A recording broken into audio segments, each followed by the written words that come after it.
হে আল্লাহ, তারা তো সংসদে বিল পাস আপনি করতে আমাকে পারছে, তারা মাফ তো করে সরকার। দেন। হে আল্লাহ, আমাকে আপনি একজন মুসলিম ঘরে পৌঁছিয়ে দিয়েছেন, তার জন্য শুকরিয়া আদায় করি আপনার দরবারে। আমি হতে পারতাম একজন খ্রিস্টান, বৌদ্ধ, নেসারা ঘরে। আল্লাহ, আপনি আমাকে যে ধর্মের পৌঁছেছেন, সেই ধর্মের জন্য আমি আপনার কাছে লাখো শুকরিয়া আদায় করতেছি।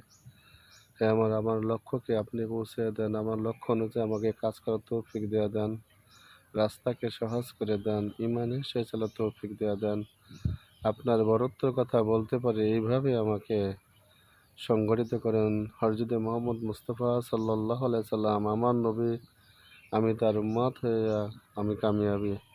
আমাকে আপনি আপনার করে নেন। আপনি আমাকে আপনার করে নিয়ে আমার রাস্তাকে সহজ করে দেন।